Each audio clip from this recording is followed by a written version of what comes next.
In today's video, I'm going to teach you how to embed audio from Google Drive into Google Docs full 2025 guide. By the end, you'll have a clean, shareable link to your audio that anyone with access can play straight from Google Drive, all from within your document. First, open Google Drive in your browser and head to your Drive home. Find the audio file you want to use. Common formats like MP3, WAV, and M4A work well in Drive. Click the file once to select it, then open the More Options menu and choose Share. This part is important. If your file is set to restricted, people won't be able to play it from your document.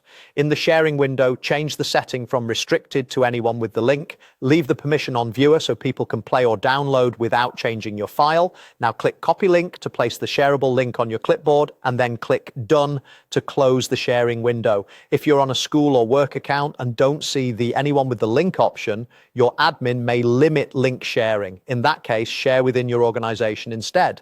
Next, create the document that will hold your audio link. Back in Drive, click New, then choose Google Docs to open a blank document. Give your document a title so it's easy to find later. Now let's place the audio link. Click where you want the audio reference to appear. Go to the Insert menu and choose Link. Paste the link you copied from Drive into the field and click Apply.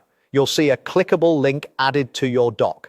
To make your document look cleaner, you can select the link text and replace it with something descriptive like listen to the interview clip or chapter 1 audio. The link itself will stay attached behind the text. At this point, your audio is effectively embedded via a Drive link. To test it, click the link in the doc and choose the preview option or open it in a new tab. The audio will play in Google Drive's built-in player. This is the most reliable way to include audio in Google Docs today, since Docs doesn't support a native inline audio player. A few quick tips to wrap up. If your audience can't play the file, double-check that the link sharing is set correctly. Consider adding a short note next to the link explaining what the clip contains and its length. And if you're sharing multiple clips, keep each link on its own line for readability. That's it. Your Google Drive audio is now accessible directly from your Google Doc.